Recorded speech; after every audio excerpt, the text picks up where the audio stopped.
जय हिंद साथियों। तो देखिए हम लोग दो चैप्टर पढ़ चुके हैं, प्रकाश के परिवर्तन और प्रकाश के अपवर्तन। अब हम तीसरा लेसन को स्टार्ट करने जा रहे हैं। इससे पहले हम कहेंगे कि आप लोग दोनों चैप्टर को आप लोग अच्छे से तैयारी करिए और उसको याद करिए, क्योंकि आपको परीक्षा में अच्छा नंबर लेके आना है। तो देखिए हम तीसरा लेसन जो है हमारा वो मानव नेत्र है, और उसमें वायुमंडलीय अपवर्तन है और वर्ण विक्षेपण है। तो सबसे पहले हम देखेंगे मानव नेत्र को। तो सबसे पहले जो हमारा मेन टॉपिक रहेगा, यानी पहला टॉपिक रहेगा, वो हमारा मानव नेत्र का रहेगा। तो मानव नेत्र के बारे में हम हर एक चीज को जानेंगे, उसका प्रतिबिंब, यानी हम किसी वस्तु को देखते कहाँ है, कैसे हैं, और जो आंख पे प्रतिबिंब बनता है वो कहाँ बनता है, जो मानव नेत्र में कितने सारे भाग होते हैं। तो हम बारी बारी से करके इन सभी चीजों को देखेंगे। तो सबसे पहले हम जानेंगे कि मानव नेत्र होता क्या है।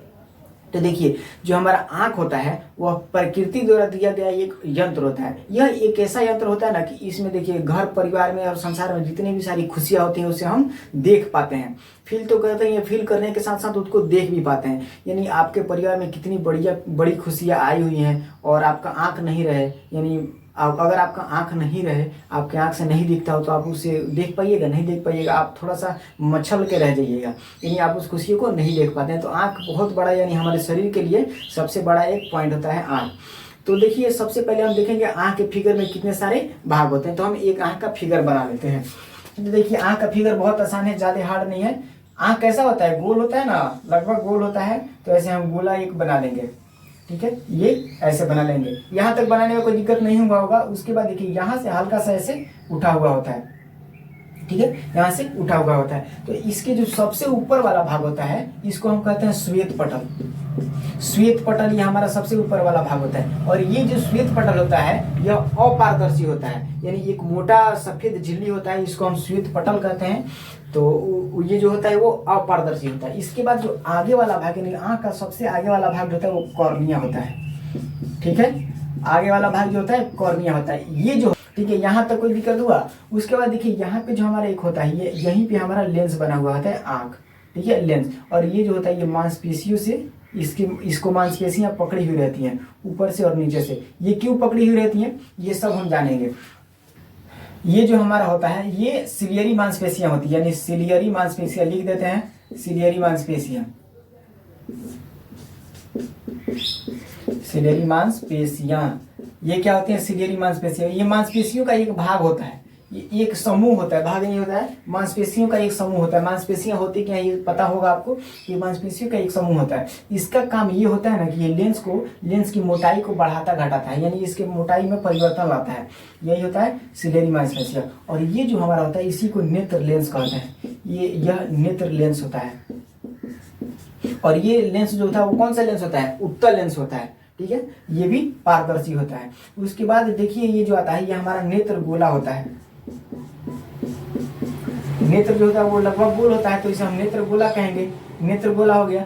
उसके बाद देखिए यहाँ पर जो होता है ना, एक जो भूरी कलर के एक पट्टी होती है, इधर से पूरी आंख में एक पट्टी होती है, इसी को हम कोरैड कहते हैं,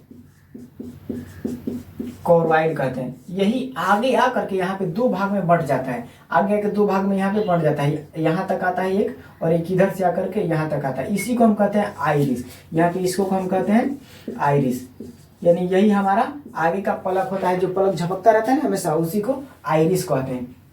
उसके बाद सबसे लास्ट बिंदु यहाँ पर जो होता है इसको हम रेटिना कहते हैं। आंख का सबसे यही इंपॉर्टेंट वाला भाग होता है, सबसे महत्वपूर्ण भाग यही होता है। आंख का सबसे मेन काम ये रेटिना का ही होता है, क्योंकि कॉर्निया से होते हुए नेत्र लेंस पर कोई प्रकाश पड़ता है और इससे अपवर्तन के बाद रेटिना पर उसका प्रतिबिंब बनता है। और यहाँ पर देखिए, यहाँ पर एक जो नस होता है, यहाँ से एक नस गया हुआ होता है, इसे दृक तंत्रिका कहते हैं। दृक तंत्रिका कहते हैं।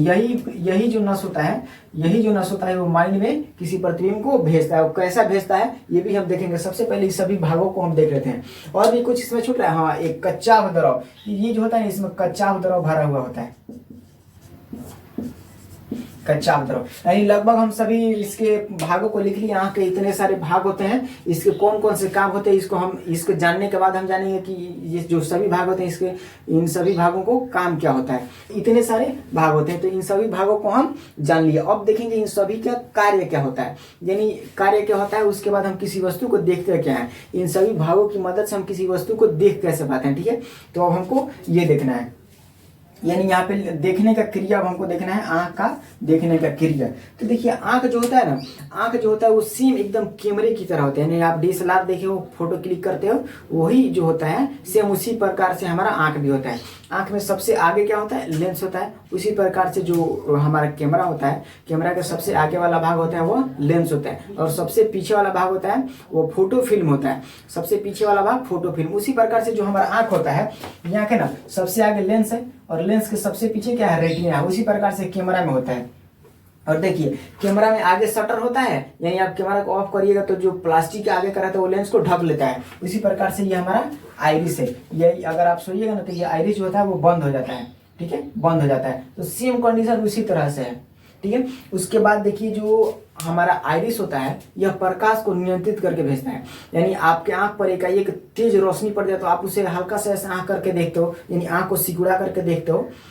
तो सिकुड़ाते क्यों हो, सिकुड़ाने से प्रकाश हल्का कम आता है। यानी आंख का भी एक क्षमता होता है प्रकाश को सहने का, यानी ज्यादा प्रकाश आप डालिएगा तो आंख नहीं बर्दाश्त कर पाएगा, नहीं सह पाता है। इसी के लिए हमारे जो आंख में क्या होता है, आइरिस होता है, यानी पुतुल, उसी को कहा जाता है पुतुल बनाया जाता है, पुतली कहा जाता है उसको, ठीक है। तो वो प्रकाश को नियंत्रित करता है। इसी प्रकार से कैमरा में डायफ्राम होता है। डायफ्राम में क्या होता है ना, वो भी प्रकाश को नियंत्रित करके भेजता है। ये सभी कैमरा में नहीं रहता है। चाइना सेट का मोबाइल लीजिएगा ना और उससे आप फोटो क्लिक करेगा तो इतना ना भूते बना देगा एक बार चाइना सेट का मोबाइल।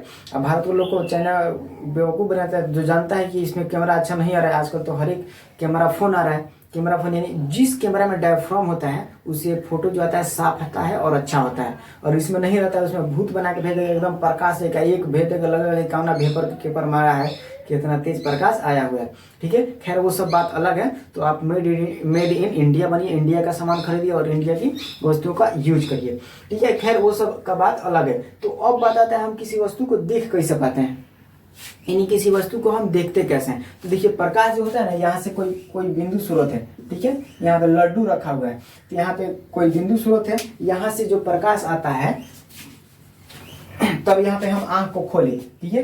तो यहाँ पे आंख को खोले तो जो लड्डू रखा है इस पे प्रकाश पड़ा, यानी इस पे से विभिन्न प्रकाश आकर कॉर्निया पर पड़े। ये कॉर्निया है ना हमारा, कॉर्निया पर पड़ने के बाद यानी पारदर्शी होता है तो पार करेंगे कि नहीं, पार करने के बाद इसी लेंस पर पड़ता है, ये लेंस पर पड़ता है। और लेंस पर पड़ने के बाद इसका प्रतिबिंब जो बनता है वो रेटिना पर बनता है। लेंस पर पड़ता है यानी यहाँ से प्रकाश आया कॉर्निया से होते हुए इस पे पड़ा, और इस पे पड़ने के बाद एकदम डायरेक्ट यहाँ पे जाता है, ठीक है, जाता है। और इधर से भी आएगा, इस पे पड़ेगा और यहाँ से एकदम जाकर के इस पे काट देता है, यानी इस पॉइंट पे काटता है, यहीं पे हमारा प्रतिबिंब बनता है। और ये जो प्रतिबिंब बनता है वह जो प्रतिबिंब बनता है वह उल्टा बनता है और छोटा बनता है। यानी रेटिना पर जो प्रतिबिंब हमारा बनता है वह उल्टा बनता है और छोटा बनता है। लेकिन यही इसका जो प्रतिबिंब माइंड में बनता है हमारा, यानी मस्तिष्क में बनता है, वह सीधा बनता है और वस्तु से बड़ा बनता है। यानी अगर एग्जाम में पूछेगा कि रेटिना पर जो प्रतिबिंब बनता है वह कैसा बनता है, 1 नंबर में, यहाँ पे 1 नंबर में क्वेश्चन पूछता है कि जो रेटिना पर प्रतिबिंब हमारा बनता है वह प्रतिबिंब की प्रकृति क्या होती है, कैसा उसका प्रतिबिंब बनता है। तो आप क्या टिक लगाओगे, उल्टा बनता है और छोटा बनता है। और वही पूछ देगा मस्तिष्क में हमारा प्रतिबिंब कैसे बनता है, इस बात को याद रखिएगा। वही पूछेगा कि मस्तिष्क यानी हमारे माइंड में उसका प्रतिबिंब कैसे बनता है, तो क्या बताइएगा, सीधा और बड़ा बनता है, ठीक है। तो इस तरह से हम किसी वस्तु को देख पाते हैं, ठीक है। इसके बाद आपको आगे का जो आता है इसको हम थोड़ा सा इरेज कर लेते हैं। और भी कुछ इसमें समझने वाला है, बाकी हम समझा दी। यहाँ से कोई वस्तु का यानी प्रकाश आया, लेंस पर पड़ा, लेंस पड़ने के बाद यहाँ पे बिंदु पर काटा, वो बिंदु आर है, रेटिना पर काटा तो यहीं पर ना प्रतिबिंब बनेगा। यहाँ पे प्रतिबिंब हमारा बन गया। और ये जो प्रतिबिंब हमारा बनता है कैसे बनता है, उल्टा बनता है और छोटा बनता है। लेकिन यही प्रतिबिंब माइंड में कैसे बनता है, ये तंत्रिका नहीं दीर्घ तंत्रिका के द्वारा माइंड में जाता है और उसको पलट के सीधा कर देता है, ठीक है। इसके बाद आगे का हमको टॉपिक जो पढ़ना है वो समंजन क्षमता पढ़ना है, ठीक है। फिर से हमने ये जो फिगर है इसको हम बनाएंगे, अभी समंजन क्षमता क्या होता है उसको हम देखेंगे। तो देखिए समंजन क्षमता क्या होता है, यहाँ पे हम लिख लेते हैं समंजन क्षमता।